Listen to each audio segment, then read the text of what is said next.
So, workshop number 4, you finally made it to the end. So look around. How many people are you truly competing against? On average, year to year, roughly 50 people. So that should be a good point. So just by show of hands, who's going to win the competition this year? Okay. Alrighty. So today, did everyone get the handout? Did everyone get the handout? So there's some great resources. There's some online courses on lynda.com. How many of you know that you can access Lynda from your home? How many of you didn't know you could access Lynda from your home? Yeah, you can access Lynda from your home, and you can take courses like creating a business plan, creating a family business plan, creating and giving business presentations, delivering an authentic elevator pitch, presentation tips for pitching to investors, pitching your ideas strategically. So you can access those all from home. And books you can borrow from the library is Pitch Anything. Again, there's the Successful Business Plan by Rhonda Abrams, Get Back, and there's also ebooks available. So great resources available to you in the competition. All right, so let's begin pitching your plan. So should you be selected as one of the 10 finalists, you will have an opportunity to present to a panel of judges, and most of the judges are listed currently on the library's website, so if you want to get a sense for who the judges are. How many of you already know who the judges are? How many of you don't know who the judges are? So all you have to do is go onto the portal and search around, and you should see the names of each of the individuals. So again, if there's anything that you find of interest tonight during the presentation that you think others would benefit from, feel free to send it out using social media. So where should you be in the business plan development process? If you've been following the schedule, today is March 4th. So according to the schedule, you should be drafting the competitor analysis section of your plan.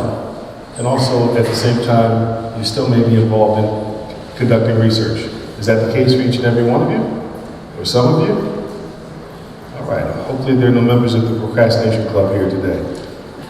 Because again, start early. So tonight's content, business plan helpful tips, the format of the data you're going to present, some common mistakes that prior applicants have made in the competition, what judges are looking for, some tips on presenting your plan, the structure and format, the technology that we're going to be utilizing, some day-up suggestions, we'll give some resources at the end, and then some Q&A.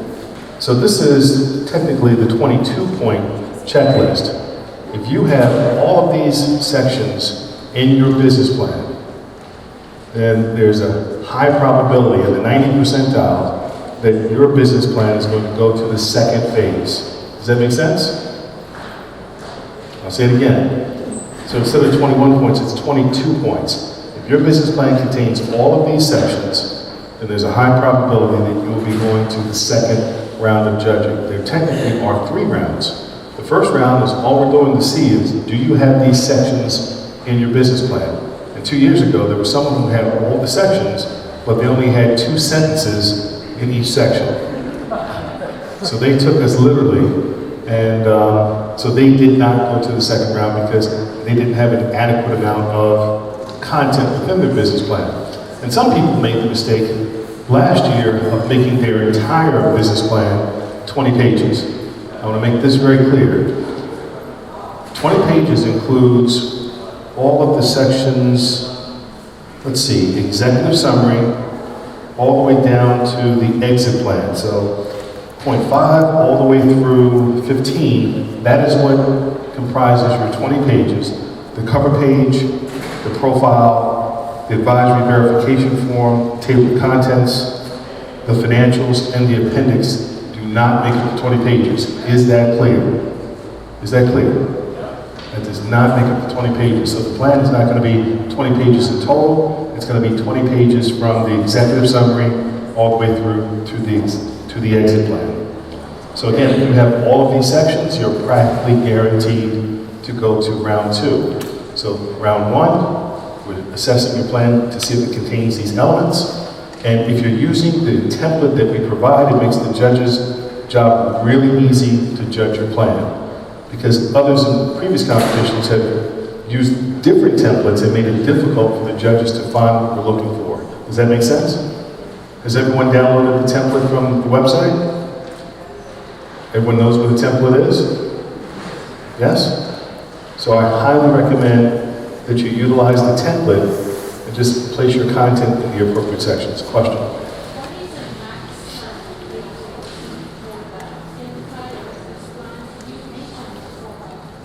So there technically is no maximum number of pages for the entire business plan. Now, when I say that, the entire written portion of your plan should be in those 20 pages. And we did have an applicant one year that utilized the appendix as a continuation of their plan. And their plan was roughly 80-something, and the plan was 80-something. This is 80-something pages without the financials and the appendix. So technically, you don't have any limit. And I tell everyone that assume the judges are not going to read the appendix. Assume that they're going to reference the appendix if there's something in your plan that you say that needs to be qualified. Does that make sense? You know, if things get really close between you and another competitor, and you have resumes in your plan versus another, we're going to look at resumes, and things get really tight, but we typically don't read the appendix unless we're looking to verify something, let's say in the event that you have a contract with a potential customer that's a large amount, or just that you have a contract or a partnership or something, we're going to look for the proof of that in your appendix. Question? So the question is, should the copy of my licenses be in the appendix? So if it's critical to your business, I would include them, especially if you need those licenses for your business. Good. All right. So format the day you present. Each finalist is going to be given a set of roughly 3 to 4 questions. So after the judges read your plans in round 2, if there are any holes or anything that's not clear in your plan, we're going to send you 3 to 4 questions roughly 2 weeks before it's time for you to present. So you'll have 2 weeks to ensure that your final presentation, which is only going to be 10 minutes. And when we say 10 minutes, think about this. It's virtually impossible to cover every single point of your business plan in the course of 10 minutes. What we want you to do is we want you to give a general overview with specific emphasis on the questions that we're sending you. Does that make sense? So for some of you, it's going to be questions around the competition. For others, it's going to be questions around the team. And again, if it's not clear, they're going to look for clarity. It could be your marketing plan. It could be your customer base. It could be, who is going to do what on your team. It could be, okay, when is this business actually going to start? We had one business plan that said that the business was going to start in the next 10 years. True story. They said we proposed that we're going to launch this business in the next 10 years, and if we win the competition, we will apply the winnings as appropriate to the development of the business. Sound pretty clear? So we asked the question, specifically, how long do you anticipate that the business will take to launch? So finalists, of course, you want to incorporate in your presentation how the library helped you and how you're going to apply the winnings to your business if it's not already written in your plan. So some of the common mistakes. The biggest mistake, and this is why we listed at number 1, is spending too much time talking about your product or service. Unless we ask you the question, please clarify your product or service. Describe your product or service in 1 sentence. If you have a consulting company that provides political advisement to political figures, keep it short so that you can get on to other aspects. In the course of those 10 minutes, I've seen people take up 5 minutes just discussing their product or service. So it is a waste of time. And again, we've read your plans. If we don't ask you the question to create clarity on what your business is, then assume we understand what it is. Make sense? Okay. Number 2, no excitement. There's nothing worse than watching someone get up and say, I'm excited to be here today. As you can see it on my face. Just the joy just reeks through my body for the opportunity to win $15,000. It's just flat. So when you come in, I tell everyone, practice as often as you can. Don't practice in front of friends, practice in front of people that have no idea what your business is about. Number 3, not managing the time of the presentation. We're going to give you a 5-minute warning, 3-minute warning, 2-minute warning, 1-minute warning, and every year we hear someone say, oh my goodness, it went so fast. They see the 5 minutes and they're like, oh my goodness, I haven't gotten through the material that I needed to get through at this point. So we want you to practice your timing. Number 4, no compelling storyline, no unique differentiation, nothing that makes you sound special or interesting, or just, hey, we're looking to start this business because we thought that this would be a good business to start. Create a story. Each and every one of you has a story. You're passionate about what you're doing. There's some problem that you're looking to solve. There's something that's driving you to start this business. Does everyone have a clear sense of what that is for yourself? Not thinking like an investor. What does that mean? So that means when you're proposing the business, if an investor were listening to your presentation, the question is, what's in it for them? What's the upside? How much money are you going to make in the business? But also, what is the profitability of the business going to be compared to others in your industry? Why would it be interesting and unique to an investor? Next is inconsistencies in the presentation. At some point during the presentation, there's 5 people on the team, at another time there are 8.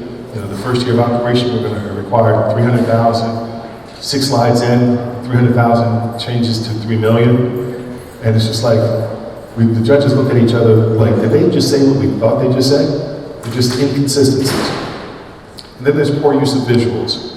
How many of you love yellow on a purple background? You ever looked at certain colors together and all of a sudden it looks like the images are moving?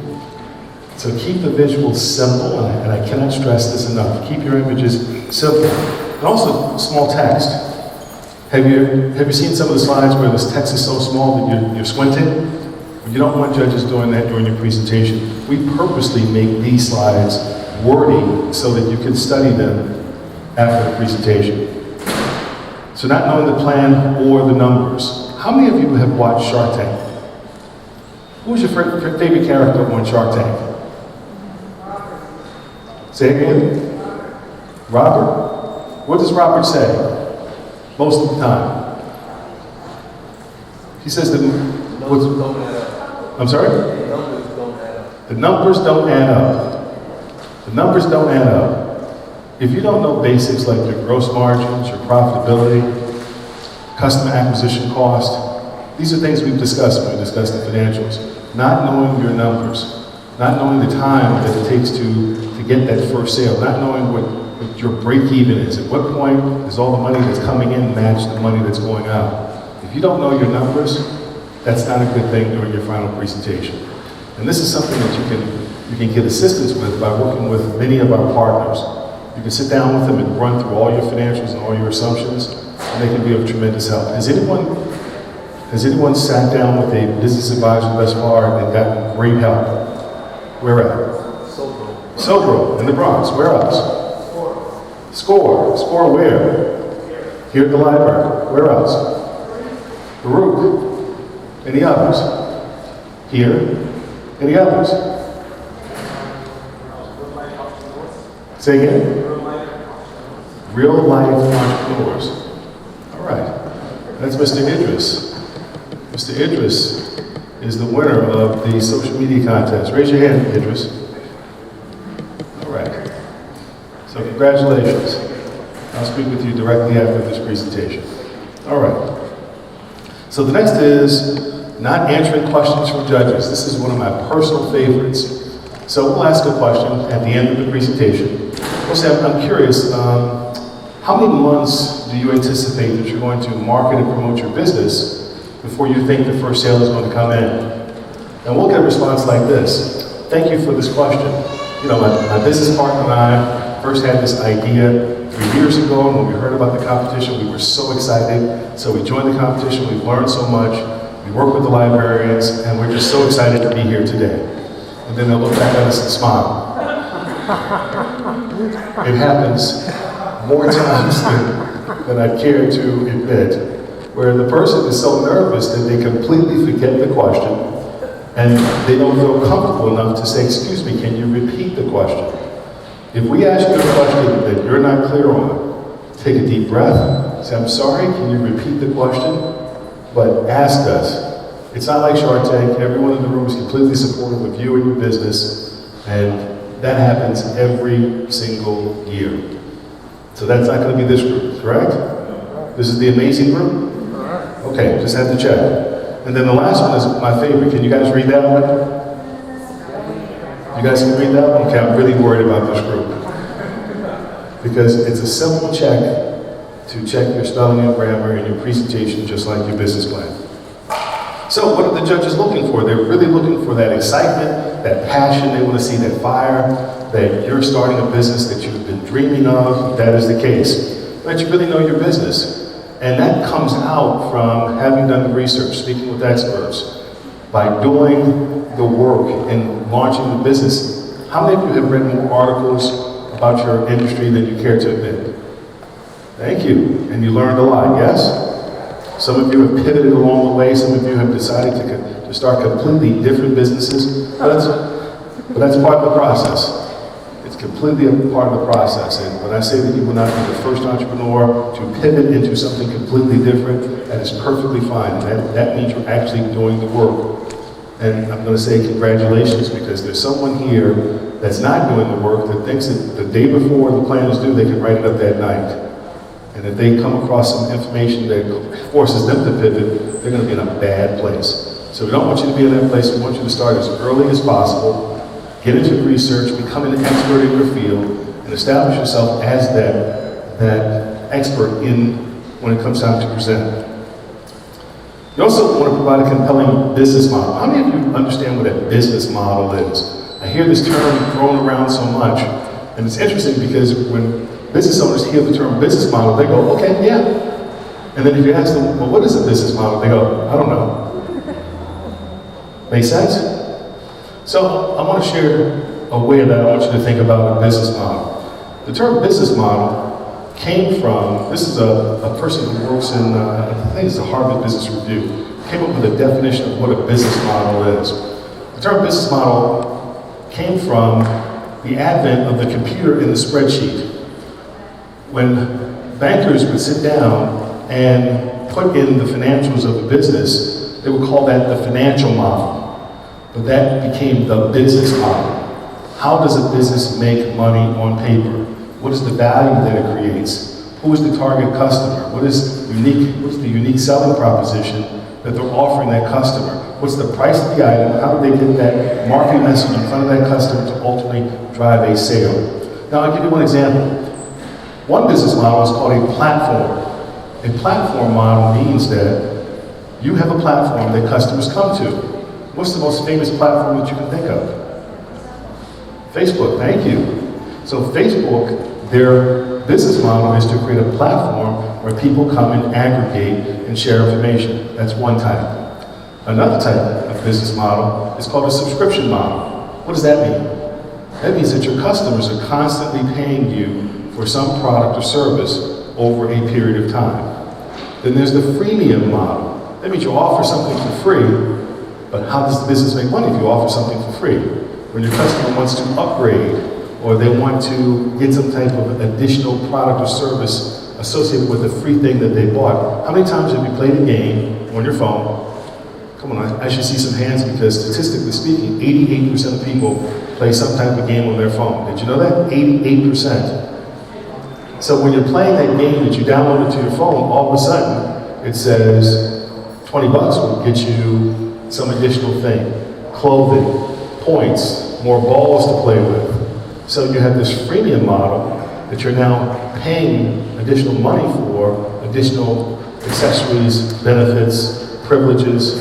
So when we say business model, do you understand what we mean? There are different approaches.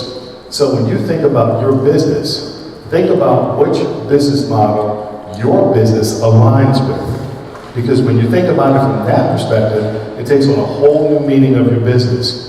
And when you learn about business models, when you go to the Free University, how many people know what the Free University is? YouTube. And just type in types of business models, most successful business models. There are business models that are employee-centric. We focus on our employees. We want to make sure they have a phenomenal time. There's some business models that are management-focused. There's some models that are customer-focused. You're going to look and learn about the different models, and you're going to choose which one or a combination of them that you're going to incorporate into your business. Make sense? So when you're presenting your business plan, you can say, our business model is, okay.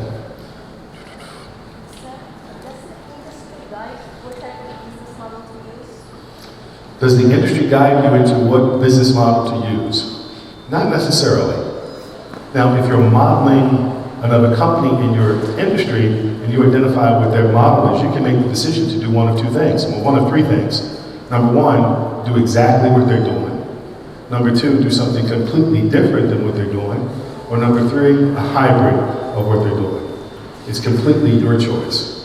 And always look for innovation. Always look for innovation. Ways to do something different but better to make more money.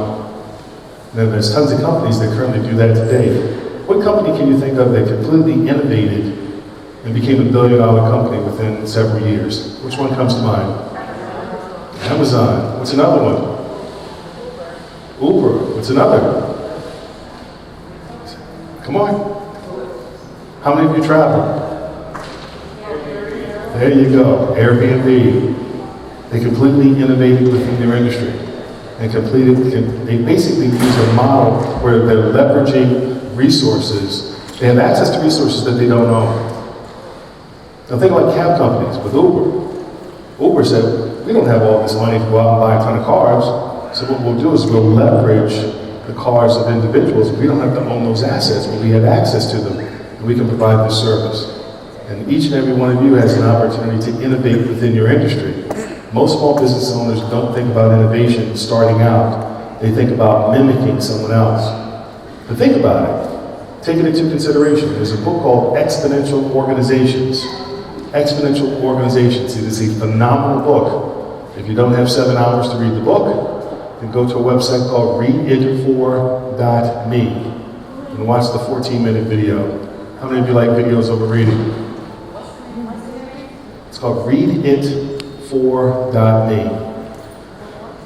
Readit4.me. I call it a business development hack. Now, if you love the video, then go back and read the book. Readit4.me. So Exponential Organization speaks about leveraging assets, physical assets, human assets. So now you don't have to spend a ton of money to get access to resources. You can leverage the resources of others. Think about each and every single strategy that's in Exponential Organizations. Can you apply that to your business, into your industry? Phenomenal book. All right. So communicate effective use of the grant funds. So we want to see a question. I'm sorry, real loud. The title? Exponential, EXPONTETEN. I can't see it. EXPONENTIAL organizations. And I trust that it's available here at the library, so not everyone write it at once. It is a phenomenal book as it relates to disruption and innovation. So communicate effective use of the grant. I think we said in the orientation, if you say in your business plan that you're going to go on a trip to Tahiti, we will come and find you. Show financial realism when you're developing your financial statements. Resist the urge to jack up, to pump up that Excel model. It's so easy to say, okay, the first month we're going to grow 15%, the second month 30%, fifth month 90%. It's so easy to do that. But when we discussed in the Developing Financial Statements workshop, make sure you relate that growth back to one day. Figure out how many people you need within your business in order to substantiate the revenue. Because we want to see from an operational standpoint, from a utilization standpoint, that it actually makes sense. So back into that. And I'll tell you this is one hint. Expect that question if you're presenting your plan. So in the third month of operation, you see that you're going to generate $30 million. Show us what that looks like for one day in the month. Because one day in the month should be $1 million. How are you going to generate $1 million from $30 million in quote unquote that month? Make sense? So expect that question. Then effective use of library resources. Again, this is your opportunity to get to know the librarians. Let them direct you to the resources here to answer the questions that you need in order to move your business plans forward. Get to know the librarians. My favorite is sitting right here in the room. That's where I go when I can't find the information. Because I think I shared with you, I don't know how many days I would sit here in the library and play games on my computer and look around. The next thing you know, the day would go by and it's time to leave the library. How many of you have had a day like that? So utilize the research librarians. They're awesome. And they'll show you things that you would never be able to figure out on your own. So your goal is to win over the judges. Win over the judges. And I'll tell you, I've seen applicants that did not present in the best way, but they created a phenomenal story, and they got that emotional appeal. How many of you know what that looks like? So there's great speakers, and when you see them, you're like, wow, that's a phenomenal speaker, and I can never speak like that. And then there's the story. You know, I started this, there's one story that I remember, a business owner out of Brooklyn. She said that she created a cleaning company that uses eco-friendly materials because her mother or grandmother, I can't remember if mother or grandmother, worked with harsh chemicals when she was a kid, and the mother or the grandmother ended up getting sick because of the chemicals that they used. I mean, it just pulls on your heartstrings, right? So utilize every single tool in your toolbox to grab the attention of the judges. So position your company as the perfect fit with the goals and objectives of the competition and the library. Think about it like this. Just imagine that you're being interviewed by Good Morning America. And they say, hello, we understand that you won the New York Public Library's competition. And they put the mic in front of you. Can you imagine that? What would you say? What would you say to say, well, you know, competition, you know, they provided us with these trainings, they suggested that we meet with all these other organizations that would assist us, but we believe, and then you fill in the blank. And then what you believe, is it in alignment with the library's mission, their vision, their values? Because that's a wonderful marketing and PR opportunity. Do you have that opportunity to create that for your business? Because if you do, implement that within your business. If you don't, then we'll find a different angle. Again, storytelling. Tell a good, clear, easy to repeat story. When you get your story down, it's so much easier to talk about your business. And we have business owners in the Goldman Sachs program. They each have to do a financial pitch in the program. You would be surprised at how many of them don't have their story down. They'll tell you, I started this business, this is what we sell, but they don't get into the why. They just say, this is what we do, because they don't have the story. Each and every one of you is going to have a story. Yes? All right. So, plan of action, from the business plan to the presentation. We're going to talk about preparation, use of the technology, rehearsing, and then the day of. So, this is some interesting information that I pulled off the internet. Across the top, we have 500 startups, Guy Kawasaki, Sequoia Capital, New View Ventures, Crowdfunder, Airbnb Pitch Deck. What important sections should be in your pitch deck? Now, each of the lines that are blue means that every single one of those that I referenced said that this section should be in your pitch deck. Number one, problem. Number two, solution with a value proposition. Number three, business model. Number four, something on the competition. Number five, the founding team. And then number six, fundraising. Does everyone see that? What should be in your pitch deck? Now, I know that some of you, that after the competition is over, you're going to go and enter your business plan in other competitions. We've had winners in the competition win other competitions. Guess how many one person won from what they learned here? Guess how many? 7? 3? 5? 0. I'm sure some people did achieve 0, but this person achieved 9. She won 9 competitions. And she went on Shark Tank. And what she did was she changed the business. She changed the business from being, originally it was plus size lingerie. Then she converted the business to pitching. Perfect Pitches by Precious. How many people have heard of that business? One person. I'm sorry? The business is called Perfect Pitches by Precious. So she teaches people how to pitch. And she won 9 pitch competitions. So if she can win 9, how many can you guys win? 9. See, she individually won 9 different competitions. There's several people that have been in this competition that have gone on to win others. Oh yeah. Because once you learn how to pitch and once you have a plan, you have the different competitions there are across the United States. There's over $24 million in awards and prizes for competition and pitch competitions nationwide. Did you hear? $24 million. Most business owners don't even know it exists. But just Google pitch competitions. Some competitions require that you must use or have someone on your team that is a student at a school. NYU has a $300,000 business planning competition. How many of you knew about that? I see one hand. What's interesting about competitions is that when one person finds out about the competition, they typically don't share their information. Why is that? I don't know why. It's like 300,000? I said, yeah, go tell everyone. Okay, sure. So yes, NYU has a $300,000 business planning competition. And I think the requirement is that you must have someone who is a graduate of NYU on your team. So entrepreneurs are crafty, and New Yorkers are even craftier. So how many of you are going to be on NYU's campus recruiting this summer? That's what I thought. Make sure you come back and tell us the story.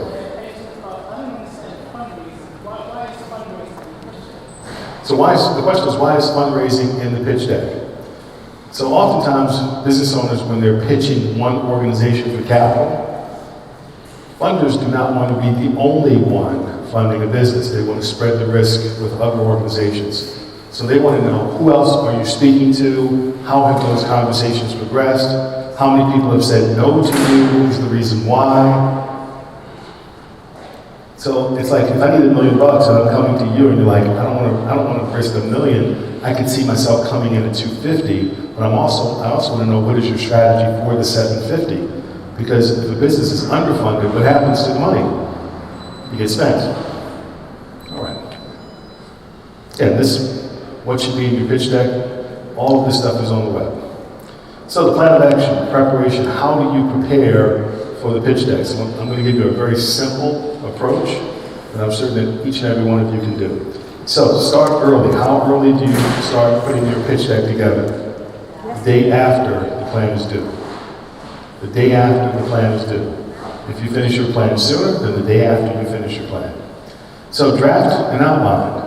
All of these sections that are in your business plan, just create one page in a deck for each and every single one of these sections. Notice there is no executive summary. Description, product service description, industry analysis target, competitive analysis, marketing plan, management team, operations. And then what you do is list 3 to 4 high-level points of each of the components of your plan. And when I say 3 or 4 high-level points, the point should give you, number one, does it give you a competitive advantage? Does it differentiate you from the competition? Does it speak to you successfully launching and growing the business? And does it demonstrate your expertise or the expertise of your team? So as you're going through each section, what are the 3 most important things that you want to make sure that someone understands about your business? No more than 3. There's a rule of 3 when you're doing pitches. How many of you have heard of the rule of 3? So I'll tell you why the rule of 3 exists. The rule of 3 exists is because if I sit here and do a pitch in front of you and say, I'm going to give you the 15 reasons why you should enter next year's competition, how many will you remember? 3 or 4? So the rule of 3 makes it easy for anyone listening to you pitch to remember what you're saying. So plan a baseline presentation, 1 slide per topic. And the reason I'm saying 1 slide per topic is because if you create 1 slide per topic, then depending on the length of the presentation, you can pick and choose what slides you want to focus on, so you have a core presentation. You always want to have a core presentation because you never know when you're going to be in the right place at the right time, and someone says to you, are you an entrepreneur? You say, yes, I am. They say, well, this is your lucky day. I want to fund your business. Tell me about your business. So when you have that core presentation, you can speak to it right on the spot. So think about it like in terms of a building block. Each of the components of the plan, the 3 high-level points that are the most important. And you're going to be tempted to go beyond 3, but no more than 3. Then plan to provide detail on each high-level topic. So if someone says, hey, tell me some more about this particular point, you'll have that information. But the reason you want to focus on those 3 points is because you want to tease an individual. You want to tickle them with information because not everything is relevant to everyone. Does that make sense? All right. Question?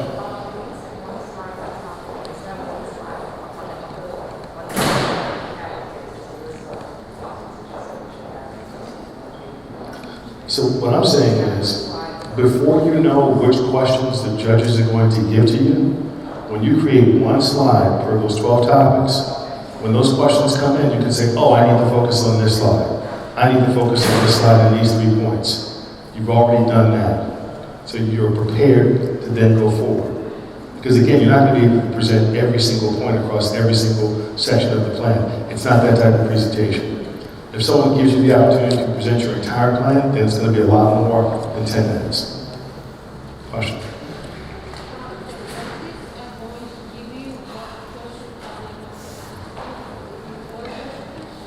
Two weeks before the presentation, they're going to give you 3 to 4 questions. It might be 5 on things that are not clear about your plan. And while you're putting those slides together, this is one thing I want you to think about.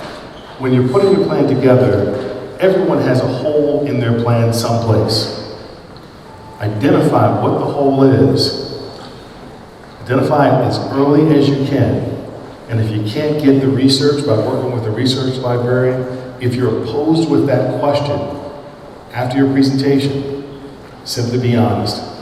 Simply be honest and say, today I can't answer that question, but I will get back to you with an answer.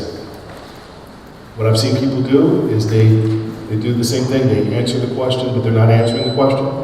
So if you're asked something that you know is a hole in the plan, say, today I don't have an answer, but I'm going to get back to you with an answer. Make sense? All right. And I know this may not make sense. So these are slides to consider. A title slide, solution to a problem. The management team, focusing on the experience and the qualifications of the team. Industry competitive and target market analysis. I've said from the very beginning, when you do those 3 things, effectively, you're going to identify an opportunity that you may not have thought about, may not have considered initially. Next is marketing plan, business model, milestones, past and future. Because again, things that you have completed for the sake of the business speaks to traction. It speaks to, hey, we wrote the plan back in which month? May, but now it's July, August. What have you done since then? There are going to be some applicants to the competition that just wrote the plan, and then they're waiting to see if they're going to present. And they're just, hey, we presented the plan, we haven't done anything since then. We wanted to know if we were going to win the money, because if they don't win the money, they're not going to move forward. And that's just the reality. But I suspect that you, even if you don't win the money, you're still going to move forward with your business idea, yes? All right. And then financial overview, validation, and traction, all critical components. So your title slide. Title slide can be the name of the business, the name of the presenter, date of the presentation, logo, perfectly fine, and potentially a tagline.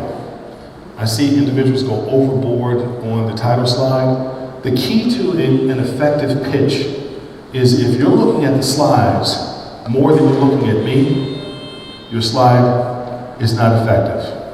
Does that make sense? If you're looking at the slide more than you're looking at me during a pitch, that means that my slides are distracting you. You should be focused on me, glancing over the slide and coming right back. If someone is reading your slide or they're doing like this, then their attention is not on the pitch. And it is an art, not a science. The best way to achieve that is to make your slides as simplistic as possible. More and more I see images on slides than I see paragraphs. If you have paragraphs on your slides, then someone is reading that paragraph. And I don't know about you, I can't read and listen at the same time, but I bet some of you can. How many of you can do that? A couple of you. And the mistake that some of you make is that you believe that everyone can do that. Everyone cannot do that. So, I chose to pull up the pitch deck for Airbnb. How much are they worth today? Anyone know? The last number I saw was 31 billion.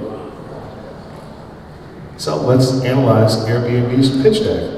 So we have the title of the business, Air Bed and Breakfast was the original name. Book rooms with locals rather than hotels. That's the slogan.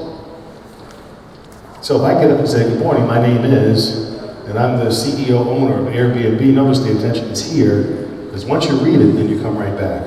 Does everyone see the effectiveness and power of that? Because I see oftentimes applicants to the competition will copy a paragraph into a PowerPoint, and when I see the paragraph, the first thing I think is, oh, I failed them, because I didn't communicate it effectively for them not to do it. Do not copy paragraphs. Simple slide. It complements what I'm saying. It doesn't dominate the conversation. Simple? How many of you can put your company title and a slogan right beneath it? I should see more hands. All right, next slide. So the problem of pain or the market need. Some of you are approaching your business from the standpoint of a customer pain, something that is not being handled. So you want to be able to present that pain in such a way that, again, the judges understand. Now, one slide, if I showed you a slide of a bumper of a car, you see bumpers that are now painted, the color of the car. Everyone understands what I'm talking about? What happens when you bump too many cars when you park? The bumper gets damaged, gets scratched up. So if I showed you a picture of that bumper, after so many times it's been tried to park, you know what the problem is. How many people have this type of bumper? And you come in right back to me. One picture. Think about the most simplistic way that you can describe your problem so that someone gets it right away. This is what Airbnb did. They put 3 points. Remember the rule of 3? They said price is an important concern for customers booking travel online. Price. Hotels leave you disconnected from the city and its culture. No easy way exists to book a room with a local or become a host. You see how they simplistically did it? Yes? Now they also could have done it with pictures. And I want you to explore presenting your problem with a picture. You've heard the term, a picture is worth 1,000 words. I would almost argue that's too many words on the slide. Then there's a slide where you're presenting the solution, the opportunity. So what are you going to do to directly address the problem that you presented? And the problem needs to be a credible problem that everyone says, yeah, that is a problem. When you see the bumper, you're like, oh, that's ugly. I wouldn't drive a car like that. So you want to think about the judges. What is the problem that you're presenting that you say, hey, this is a problem we're solving, that you can get an emotional response from someone that's listening to the presentation? So just imagine, I said, anytime a person loses a job in New York City, it's not always easy for them to find another. Has anyone ever lost a job before? So you can relate to that. Then solution, our company. So compelling benefits, how do you provide value to the customer? Once you present the problem, what value are you providing to your customer that is unlike any other solution on the market? And I always say, is it faster, stronger, leaner, longer, better, smaller, more efficient? And is there an aspect of convenience that you're providing to that customer? What is the value? What is the value that you're offering? When you think about that question, well, what value do I offer to the customer unlike other solutions on the market? You may be providing the same value as a competitor, but that competitor may not be located in the area that you're looking to service. Sometimes it's the same exact value, but it's a location play. So include any type of validated quotes. If you're doing surveys of customers, you can incorporate that into your plan, you can put that into the appendix, and you can speak to it when you're giving a pitch. You can say, we spoke to 600 potential customers, and we said, hey, if this solution was presented, would you purchase it? Would you utilize this service? Would you buy this product? Would you come to our store? Would you come to our website? And out of this many said that they would buy our product or service. That's compelling, because now you're getting market feedback as opposed to, well, we thought this would be a great solution, so we put this thing together and we're hoping that it's going to sell. Hear the difference? How many of you are actually speaking to people about your product or service to determine whether there is actual demand? How many of you are actually doing that? Now, I made the joke in one of the workshops. I said the subway is the best time to ask those types of questions to the person right beside you. So that was a joke, but I've seen people do it. And as much information and feedback that you can get, the better, because you don't want to come to market with something having spent a lot of time and trouble with something that's not going to be effective. And then you also can incorporate your research. Validate that your product or service is demanded or will be demanded in the market, either from primary research, speaking directly to a potential customer, or secondary research, which is research someone else has presented. So here, this is Airbnb slide, their solution. Save money, make money, share culture. 1, 2, 3, the rule of 3. So as soon as you read that, where do you go? Right back to the presenter. So think about how you can use the rule of 3. It might even be one major thing that you provide to someone. I mean, just imagine this. Someone puts up a slide that says coronavirus. You got it, right? You know what the problem is. Well, we've created a vaccine that reverses the coronavirus in the course of 24 hours. Problem solution. How much time did that take? I didn't go into the ingredients of the formula. I didn't go into how long it took us to develop it. It's just problem solution.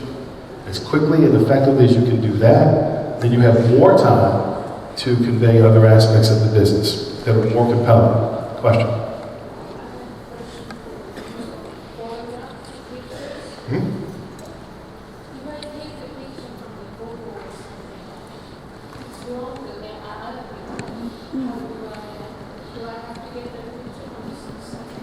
So the question is, if you snag a photo from the internet, do you have to get permission from the owner of the picture? It depends.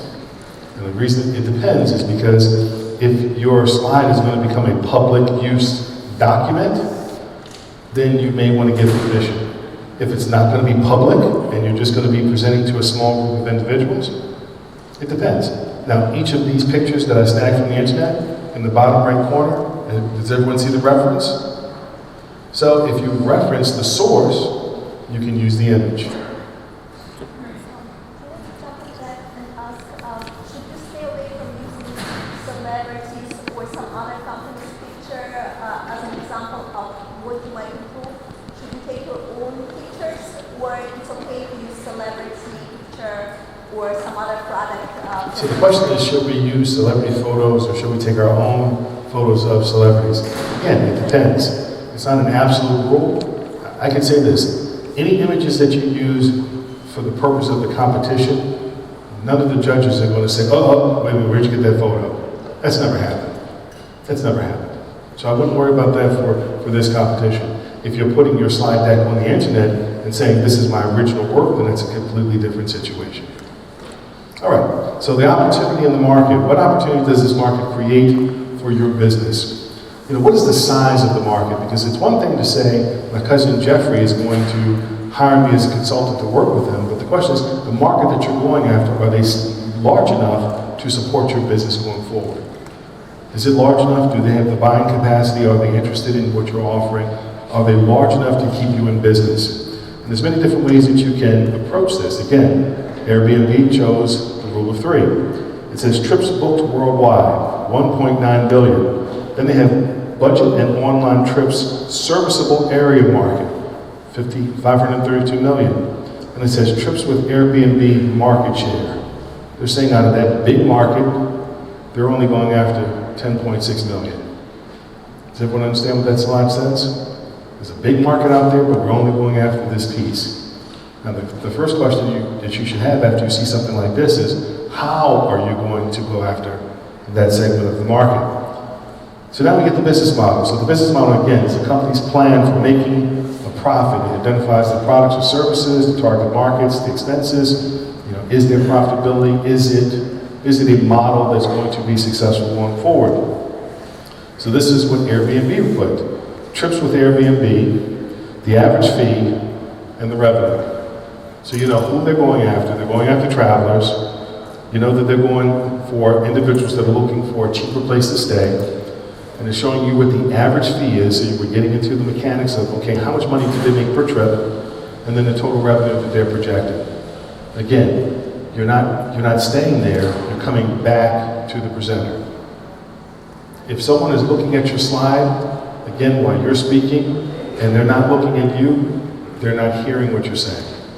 So the management team, this becomes really interesting. If you have a team of highly experienced individuals that have tons of relevant experience as it relates to your business, then of course it's something that you want to highlight in a general presentation. If the judges don't ask you for that, don't spend a lot of time on it. It's the best advice I can give you. Those 3 or 4 questions we give you, make sure that you cover those in detail, and everything else you want to just get over. And one thing you can say about your management team is our management team has over 30 years of experience. You know, we're excited. Right now we have 1, 2, 3, 4, 5 folks committed, and then get on to the next point. Because again, spend as little time about the product or service. Speak about what's unique and special and wonderful about it. Speak to the benefits to the customer, but get off of it so that you can get on to other points. So if you're focusing on the management teams, speak about why they're qualified to do the job, their levels of experience. And if you develop a board, how many of you have been making those phone calls to develop mentors that you eventually want to convert into board members? How many of you are making the calls? Okay, a couple. If you haven't made the calls, start making calls. If you don't know who to call, Google conferences in your industry, find out who the speakers are, call them. Contact associations, get the members list. If you can't get the members list, again, simply do Google searches. Question? Do you have someone that you've been speaking to regularly but they haven't committed as a board member? Do you have them as like a mentor if they haven't fully committed to being on your board? So the question is, And I'm thinking about just thinking about sometimes with the board, there's like an equity element to it, or there's like a commitment beyond just support. so a general board, the only thing that you have to give to the person that's giving you the advice on your general board is a thank you. A board of directors is a completely different topic. That's when we get into equity. The general advisory board, individuals that you engage, that if I'm speaking to 5 people a day, and on the 4th day I finally get one person that's going to give me some advice, what I'm telling you is if you make 5 phone calls a day, you will have called 1,250 people in the course of 1 year. If you get help from 1%, that's 12 people. 12 people that you didn't have. But you're not going to get 12 if you're not making 5 phone calls. Every time one person gives you a piece of advice, call them back 30 days later. Thank you so much for that advice. By chance, can I ask you for one additional piece? And again, the advice is to call them every 30 days to develop that relationship. And after that 4th or 5th phone call, if you feel comfortable enough, depending on the individual, then ask them to be your mentor, or you may go directly to asking them to become a board member. Does that make sense? In 14 years of giving this advice, individuals who come back to me and say, I'm curious, I want to get your perspective on. I come back to them and say, how many phone calls have you made? When they stop and make the phone calls, they stop coming back to me because they begin to access those experts and get answers to their questions that they only dreamed that someone would give them. This is the best advice I've ever given a business owner. I said, you don't want to know what I think. You want to know what someone else who has done it successfully, what they did, how they did it, what they learned. Because you can get 10, 15, 20 years of experience in a snap. So please, make the phone calls. I know it's not an easy process. Did I tell you what happened as a function of me making phone calls? Did I tell you? How many people said, raise your hand if you don't know what happened when I made phone calls. I ended up on television through one of the people that I reached out to. And that television show is going to be on this Saturday. So if I hadn't made the phone calls, I never would have ended up on television.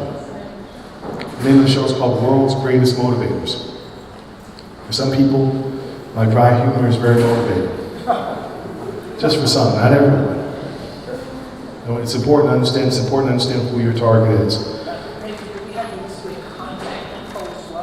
So if you bring on individuals onto your board and you incorporate them in your plan, you can ask to put their resumes into your plan or their bios in your plan.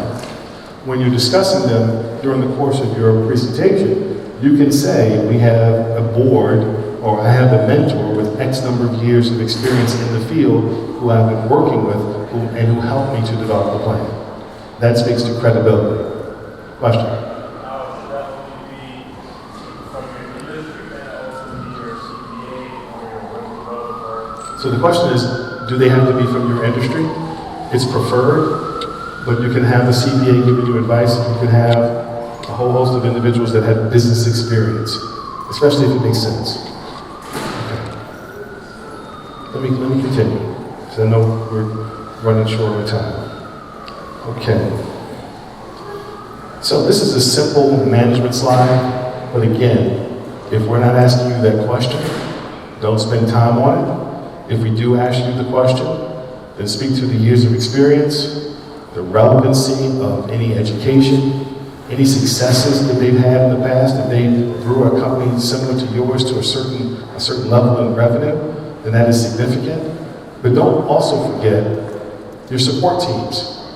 Because businesses just don't run on the executives, they also run from the perspective of support. And one thing that you'll notice is that once you're in the business and you're generating revenue, you're going to find that you're doing things that someone else can do. How many people know what I'm talking about? You've heard the term chief cook and bottle washer? This is not what you want to plan to do. When you start to develop a team of individuals, you're developing a team so that they can do what they have expertise in doing. When you bring on your marketer, you're going to step outside of the marketing function. You're going to provide strategic advice, but you're going to let the marketer market. When you have a salesperson, you're going to let the salesperson make those sales phone calls that you used to make. Your job when you're developing your company is to step out of the role of the frontline worker and to get into delegation, strategy. You're going to think about strategic partnerships and how to grow. You're going to let those who are doing specific functions do their jobs. And at some point, you're going to bring on an executive assistant that's going to then remove so much of the operational, administrative aspect of the job off your desk. So just imagine if someone came up to you when you're walking in your house and said, you know what, I'm going to clean the house, I'm going to do the dishes, I'm going to do the laundry, I'm going to vacuum the floor. How much time would that save you? How much time? A lot. Same thing in your business. They're going to remove you from so much of the administrative things in your business. And your plan is to get there as quickly as possible. Because if you don't, then you're going to feel like you're working in a job. That's entrepreneur burnout. Okay, so management team experience and competition. What are the competitive advantages that your company has over other companies that you're competing against? You know how many companies that you're competing against. That's one of the numbers. And know what you're doing to leverage their successes and know what you're doing to take advantage of their weaknesses. So some examples could be you have a unique team, you have a partner, an invention, intellectual property, insights or expertise that others don't have. What is it that you have that they don't? Some of you just have nimbleness. You're able to make decisions faster, and you're able to move aggressively when you see market opportunity, unlike companies that are much larger. You have something of value, and you want to articulate that in your plan. And ultimately, will customers care? So this is Airbnb slide. Notice they have it's called a 2x2. So on the x-axis, they have offline transactions on the left, online transactions on the right, and then affordable on the y-axis, expensive at the bottom. So where does Airbnb? Airbnb they position themselves as affordable as well as online transaction. Does everyone see how that works, 2x2? So again, sometimes pictures are worth 1,000 words. Hello there. She's a cutie. Oh, the days when all we had to do was cry to get fed. If we could just go back in time, I would be being pushed around right now. So competitive advantages, first to market, most incentive, list once, design and brand, profiles, ease of use. I think this slide is a bit busy, and this is what Airbnb did. This slide is, let's see, they started in 2008, so that's 11 years ago. But you get the point. You should know what your competitive advantages are. It's one thing to say we're competing against. It's another thing to say, well, why are customers going to come to you? And I always ask the question, if you're in the room with all of your competitors, and I'm going around and saying, why should I do business with you? In front of your competitors, what would you say? What do you know about them? And how are you different, better, faster, cheaper, stronger? What is it that's unique and special? So challenge to market, your marketing strategy. What is the marketing and sales plan? How will you drive awareness? Who is the ideal customer? I see a lot of applicants in the competition not know who their ideal customer is. And we discussed it in the marketing plan. You want to know the demographics, age, income, do they own a home, are they married, are they single, do they have kids? You want to know geographic information, is it based on just the borough of Manhattan, is it New York City, New York State, is it Northeast, national, internet? Who is the ideal customer? What is their lifestyle like? What is their belief system? You know that customer so well that you can offer then, again, that solution to that potential problem that they have. And how will you distribute your product or service? And is it comparable to any other companies? So this is, again, Airbnb's, their market adoption. They're going to do events, partnerships, and Craigslist, dual posting feature. What are you going to do to get in front of your customer? Because that's all marketing is. It's putting your marketing message in front of the customer. Marketing is not sales. Then a financial roadmap, revenue and expenses over the next 3 to 5 years. How do you make money? When do you break even? What is the return on investment? So if you're borrowing X amount of dollars, at what point do you then have return on that money? What is the customer acquisition cost? Now, I understand because you're proposing a business that you're not actually starting, that you're thinking about. I understand that that number is not going to be exact, but have a number and have a rationale for how you came up with the number. It may not make a ton of sense, but have some type of rationale. Does that make sense? Because I always hear, well, it's not going to be accurate. It never is. Your business plan that you're going to create is going to be completely different in a year or two once you launch the business. I've never seen a business create a plan and follow it exactly to the T. It just doesn't happen. And that's why when you reach out to previous applicants in the competition, they may be willing to give you a copy of their plan because they're doing something completely different than what they submitted in the competition. So this is just a simple slide on how much funding that you need. And again, if we ask the question because we don't see it in the plan. And this is something that shows the expenses, the sales, and the profits. Now, can you see the numbers from where you're sitting? So this is an example of a bad slide because you can't see it. When you're presenting the numbers, if we're asking you for those numbers, make it large enough to address the question and provide the background. So if we say something along the lines of, can you speak to us about your profitability and your cash flow? Because many times applicants in the competition, on their income statement, there's profitability, but on their cash flow statement, the cash flow is actually decreasing over time. And you want your cash flow, your cash balance to increase over time. Is that clear? Okay.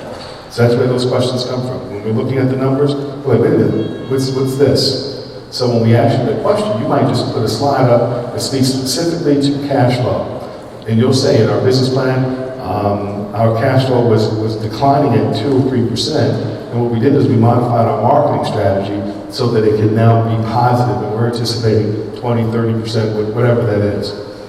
So achievements to date, ways to demonstrate traction. So you can incorporate, one thing I say that before you spend a dime in your business, make sure that your plan is complete and it demonstrates that you're going to make a dime. Does that make sense?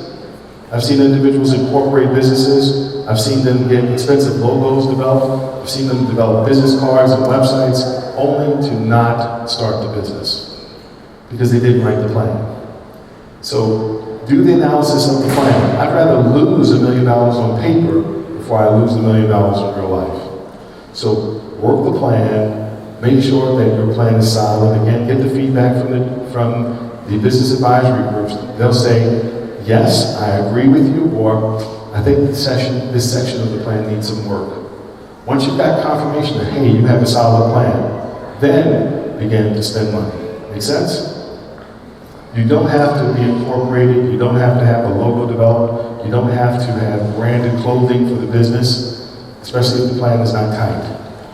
So make sure that the plan is tight as early as possible.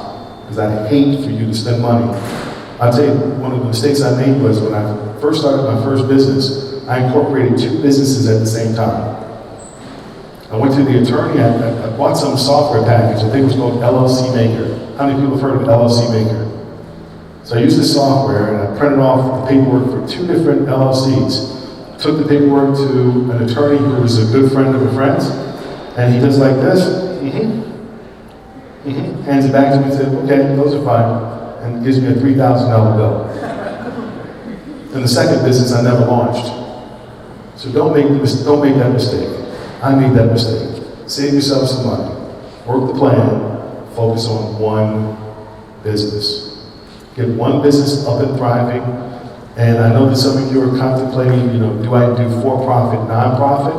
I'll tell you my personal preference. Go the for-profit route, make as much money as you can, and then create your non-profit and give it away. How many people have seen those models? Versus, we're really struggling in this nonprofit, and we said that we would give away 10% or 20% of our profits. It's so much harder going that route. Now, if your heart is in, hey, I want to do this nonprofit, I live and breathe this, go for it. But if you got 2 that you're thinking about, focus on the for-profit. So let's see, ways to demonstrate traction. Is the team complete? Do you know who the individuals are that are going to be marketing, operations, sales, or otherwise? Do you have a product prototype? And again, if it costs thousands of dollars to create a prototype, you don't need that for the competition. Have you found any type of intellectual property? Have you leased an office space or identified an office space or have a clear sense of where you hope that the business will be launched in the city if you're looking for a storefront? Websites, business cards created. Again, don't go spending a ton of money. You want to spend as little money as possible when you're first starting out. Line up key partners, clients, advisory boards, all great. A signed contract, and that's golden. If you can get a contract for your product or service, during the course of the competition, that is most excellent. And I think I shared with you all there was a person in the Brooklyn competition that had a customer saying, hey, we want to order this product from you. And she told the customer, I'm in a business plan competition, I have a chance to win $15,000, so I'm going to hold off on your order. She lost the customer, and she lost the competition. So if you have an opportunity to make money, take the money. Because if you can sell once, you can sell again and again and again. All right, so this is a sample milestones chart. How many of you can read it all the way in the back? Can't read it, right? So up the left side, it says what's been accomplished, and down the bottom, it shows what the future is. It's a crowded slide. And again, how many of you are still reading the slide? See my point? That's not what you want. So you're actually experiencing what we don't want to see, we don't want you to do. Because you're like this. What does that say? As soon as you're looking, you're not hearing. So there's an effective way to discuss what's been accomplished. So you could put the top 3 things that have been accomplished. And then going forward, you can say, based on the plan, but again, only if we're asking you for those specifics. Don't spend a lot of time, unless we ask. So you want to be able to summarize your plan at the very end. Again, you want to cover then the top 3 points that you believe are the most convincing and compelling to the judges. What is the vision of the business? What problem do you solve? Who cares? What is the plan to grow the business? Articulate how you'll spend the winnings. And then get into answering the questions from the judges. Pause. Make sure you're clear on what the question is. And if it's not 100% clear and you have a question, I'm sorry, can you repeat that? Are you saying X or are you saying Y? You have that liberty. It's not Shark Tank. We're not going to chew up. So plan of action, use of technology. How many of you do not know how to use PowerPoint? Do not know how to use PowerPoint? Okay, if you do not know how to use PowerPoint, there are PowerPoint tutorials in the Free University. And what I would recommend is just go into YouTube and type in how to develop a sample PowerPoint presentation.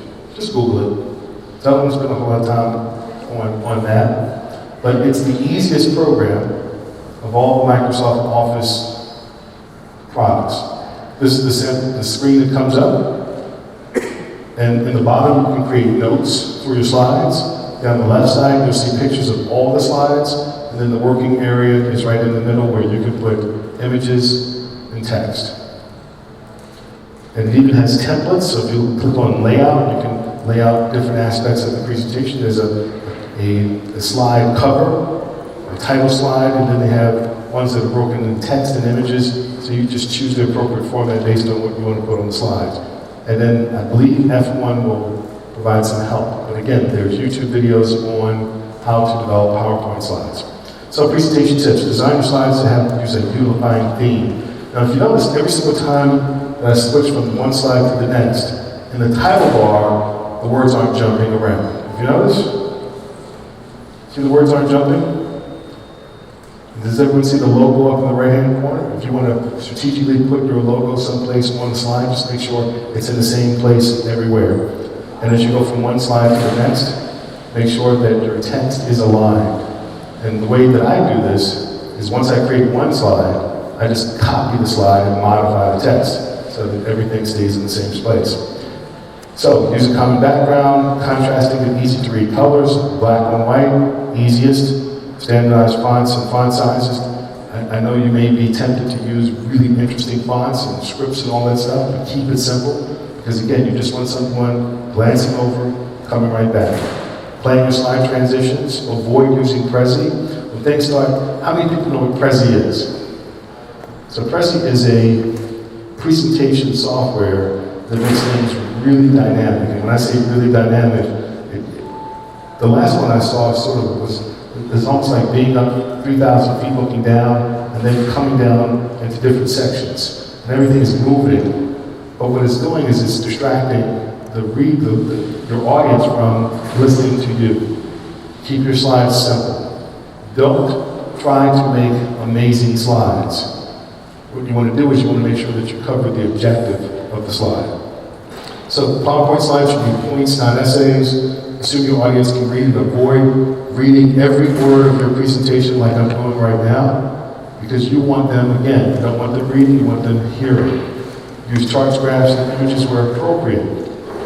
And I've seen people sit in front of the computer and it's almost like they're trusting that PowerPoint will create the magic for them. The magic is in what you're saying, not in what people are saying.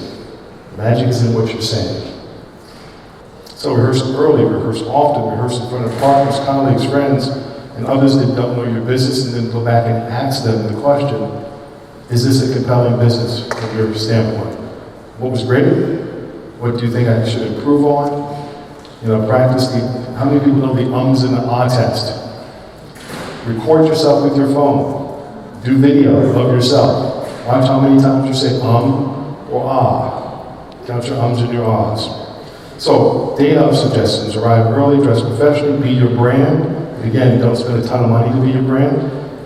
You can bring samples of your products. If you have food items, feel free to bring food items, but make sure someone taste tests the food. Because in one year, we had a cookie company that handed out cookies, and all the judges just tore into the boxes. And as soon as I put that cookie in my mouth, I was looking for the napkin to spit it out. Because the cookies were horrible, absolutely horrible.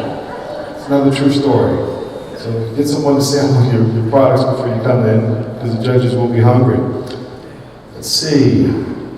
Marketing materials, perfectly fine if you have them. Do not feel as though you have to bring your presentations and your business plans. I've seen applicants come in with stacks of paper. You do not need to bring your plan. You do not need to bring PowerPoint presentations. Is that clear? Because when we're assessing on the fly. We're not going back and looking through things. If we have a question, we're going to ask it right on the spot. You do not have to bring hand copies of your presentation. It's a 10-minute presentation. If it were a 60-minute presentation, then yes. 10-minute presentation, you do not need to go out, spend money, waste ink. You do not need to. Question? So it's 10 minutes of question, 10-minute presentation, 5-minute Q&A.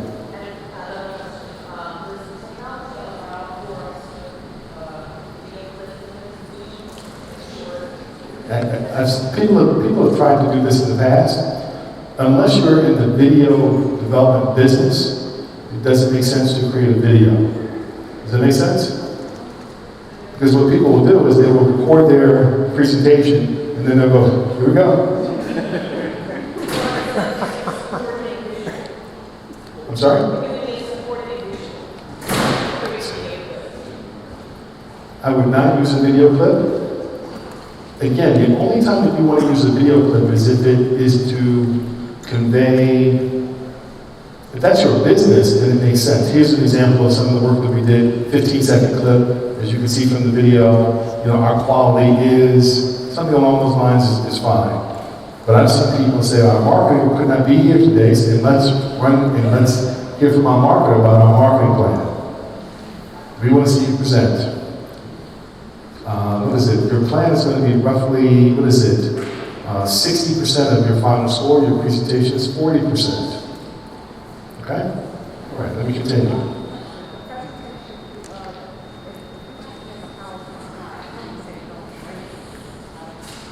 Well, what I said is, you will bring your electronic file to put into the computer, but you don't have to bring a physical copy to hand out to 10 judges.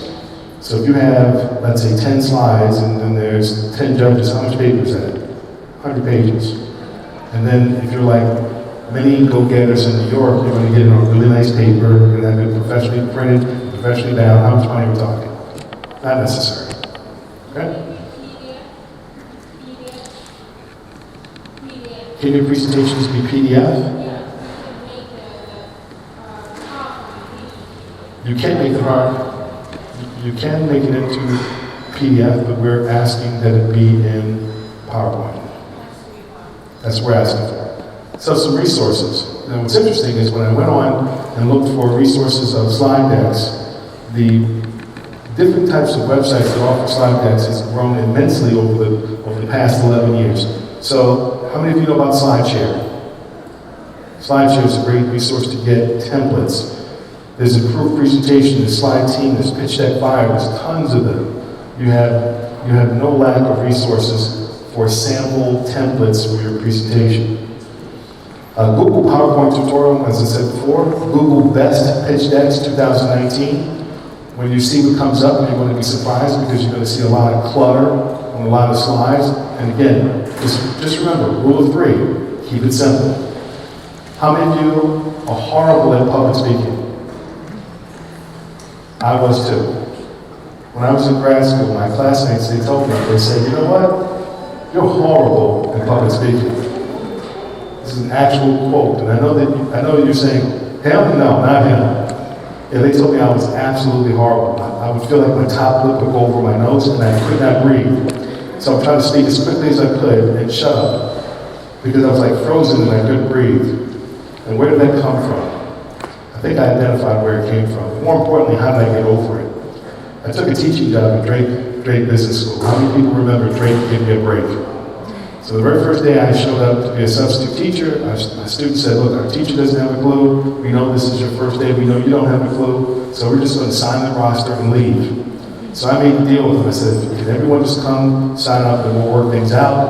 I said a quick prayer. Opened up the book, found 4 equations. It was a business math class. I helped them do their homework. They stayed. They went to the dean, said, fire a teacher, hire this guy. And 30% of my students either failed out, kicked out, or jumped out of high school and failed the GED multiple times. So every day that I came to class, knowing that I had this population, I created a speaking style. My speaking style was one of interaction, a little bit of dry humor, a little bit of motivation, a little bit of inspiration. And I started doing that in 2001. And I didn't realize that was my training ground for my speaking style. So that's where my style came from, because I was horrible. So I developed a technique to help others get over their fear of public speaking. It works beautifully. I had a business owner in the Goldman Sachs program. The day we told her she was going to have to do a final presentation, she literally started shaking. Her whole body started shaking. So this is what I told her. I said, before you get up to present, the information that you're going to have in your slides is going to be great. The information that you have in your head about your business, you're an expert in your business. But the only thing that you're questioning is how people will perceive you when you're presenting. Does everyone understand the difference? So you go from I have here and here to what will people think of me when I present? So I said we're going to eradicate that question and we're going to replace it with this. When you get up to present, just simply invite love with you. Simply invite love with you. It is amazing how that one piece of advice took her from the shakes to being one of the best presenters in the program. So if you have that fear, the next time you get up to present, just simply invite love with you. You guys are quiet. And then there's Toastmasters. Toastmasters is an organization that you can get up in front of a bunch of strangers and talk about things and simulate that same environment of getting up in front of strangers. And over practice, the more you do it, the more comfortable that you're going to get. I wasn't born speaking like this. And individuals say, oh, I can never be like you. Yeah, I didn't think I could be either. It took years, because I did that substitute teaching job in 2001. So this is now 2012. I've been speaking now for 19 years. So the more I do it, the easier it gets. It almost looks flawless to some of you. But what's important is not comparing yourself to other people. Because I remember I went to an economic development conference, and as I'm walking in the door, there's a guy in the front of the room, and the place is huge.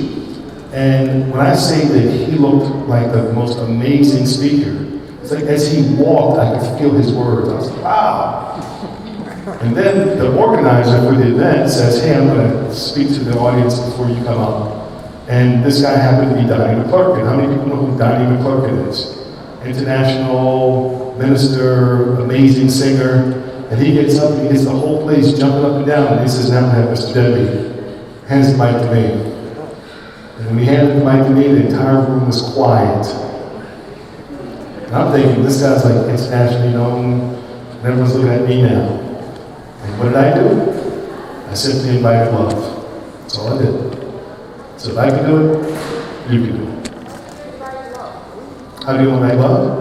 Just say, I invite love to come with me when I'm speaking. That's it. I invite love. I'm open to feeling love while I'm speaking. How many of you are open to feeling love? How many of you don't want any love in your life? Okay, so I invite joy and happiness when you're going to speak. There's always one. Question. Can I go back one slide? These slides are, okay, they're on the website. They are accessible. You got it? Okay, let me move. Oh, this is a very interesting point. I was updating the slide today, and I went to Toastmasters Public Speaking Club, and I noticed there was a person that was interested. You see the two arrows? So the 2019 winner of the competition is a winner of the week at Toastmasters. And if I hadn't gone to the website today, I would not have captured that. So when she was here in the competition, she spoke about how nervous she was when she got up to speak. So she actually has been working on her presentation skills at Toastmasters. The yellow arrow is the same person.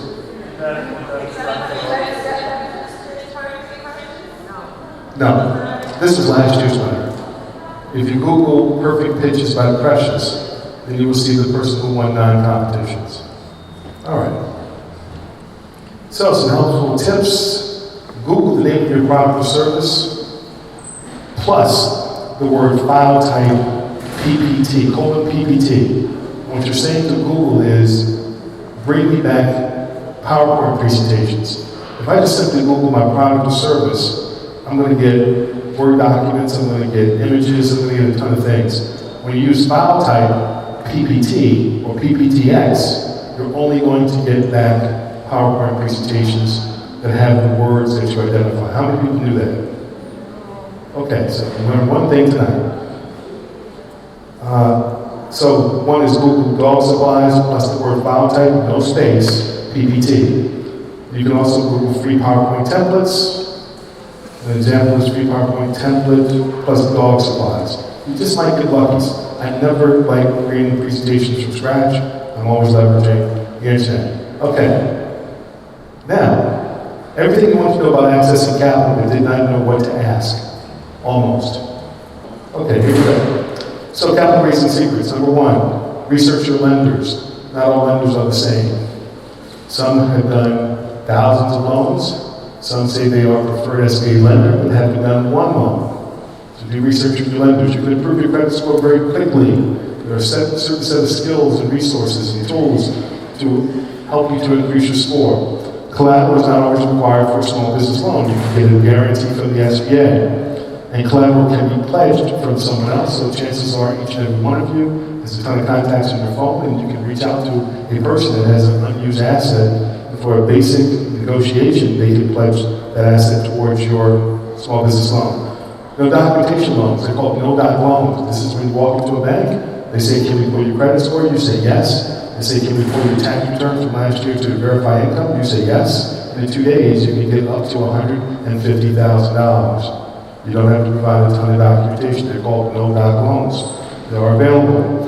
The best time to apply for capital is when you don't need it, and apply for more than you need. And the reason, if you apply for more than you need, when the first loan payment comes, then you can use the proceeds of what you didn't use. Does that make sense?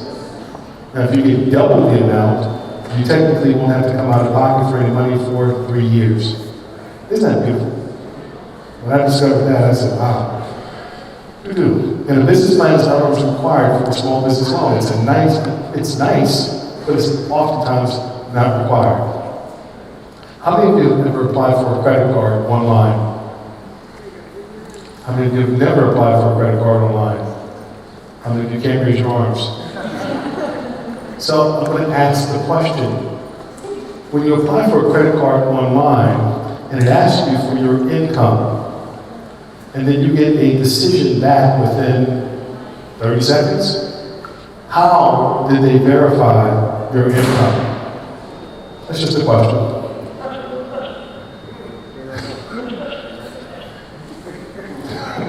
Some people got it. Some people are still trying to figure that one out. Capital raising options. Number one, borrow from yourself. 401k, credit cards, HELOC. And when I say credit cards have zero interest periods, anywhere from 0 to 24 months. Family, friends, and fools.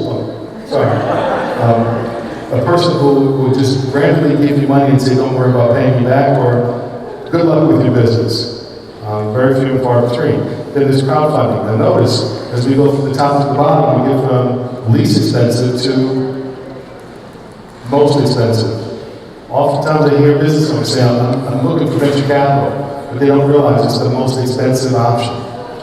So you have microlenders like Ramin Bank that will lend you up to $3,000 or $5,000. Then you have traditional banks that are going to charge you somewhere around 6 or 7%. You have CDFIs that are funded by the federal government with the mission of providing access to capital to individuals that cannot access traditional forms of capital. They charge slightly a bit more. Then you have online portals like Prosper, Lendio, OnDeck that charge double-digit interest rates, oftentimes higher than credit cards. So whenever you see those offers online, you qualify for $250,000. Awesome! And all of a sudden you get approved for the loan and it's at 34%. So at $250,000, you're paying $70,000 in interest per year. Crazy, right? So now you know. The angel investors and VCs are becoming so similar, they're going to want to see a very detailed plan, and oftentimes they're going to want 400 to 500% back. So you take $1 million from them, they want 4, 5, and up back, and they will also take a significant portion of equity in your business, oftentimes 80%, and they'll say, well, I'll give you back equity when you hit certain milestones. But if your business is so attractive to them, you're not going to hit those milestones, so then you end up working for them. Is that clear? Is that helpful? Are those secrets? Okay, I'll keep the title. Okay, so credit score requirements. If you get, most banks are looking for 720 or better. If you're in the excellent range, you're going to get the most amazing rates, and you're going to get approved for everything. If you don't have a 720 score, here are your options. NorthshoreAdvisory.com. They are a paid service. They're FICO certified. They're great at what they do, but they will charge you a fee. So that resource is for those who don't want to do it themselves. Then you have creditkarma.com. You can simulate your credit score. It has tons of advice on which cards you qualify for, and you can manage just about everything on that website. Then you have nav.com, which manages your business credit. Business credit is different from your personal credit. The only time business credit comes into play is when your business is making more than $10 million. And then creditinfocenter.com, this is for the do-it-yourselfers. That you want to do it, you don't want to pay anyone else because all the rules are there. creditinfocenter.com. So there's no reason why everyone in this room cannot have a 720 score. The magic formula to getting an 800 credit score is 2 store cards, Cardinal or mortgage, Visa, MasterCard, American Express. That is the magic formula. Most people don't know that. The credit system will award you for using credit, and you only want to use 5 to 10% of your available credit, because that keeps your utilization down. So if you have 1 or 2 cards and most you have 20,000 access, as an individual, the credit system affords you 100,000. So what you're going to do is you want to apply for credit every so often, but you want to keep your inquiries down to 3 or more, less than 3. So the credit system gives you 100,000. Once you start a business, the credit system gives you, guess how much? 300,000. But again, you have to manage those inquiries because you don't want your inquiries going up around 6 or 7. Helpful? Okay. So anyone that wants to sit down with someone to discuss the credit, there's an organization called the New York City Consumer Affairs Department, and they can help you with credit advice for free. So, also, I said not all banks are the same. This is the list of the 100 most active SBA lenders. Is your bank here on this list? Is your bank there? If your bank is not there, don't assume that when you apply for a loan at your bank, that they're going to give it to you. Chances are they may not have done any small business loans in the last 2 or 3 years. Just because you see SBA preferred lender doesn't mean that they've done loans. So the data is there, and when you're making a decision for a small business loan, use the data to direct you to who you should go to. And again, I always ask the question, do you guys offer no-doc loans? That means I don't have to give you a ton of paperwork. So, all the best in the competition. They're giving me the look. I'm sorry that this is our last time together this year, but I hope you had as much fun as I did. All the best to you and your families. Write amazing plans and create amazing business. Thank you.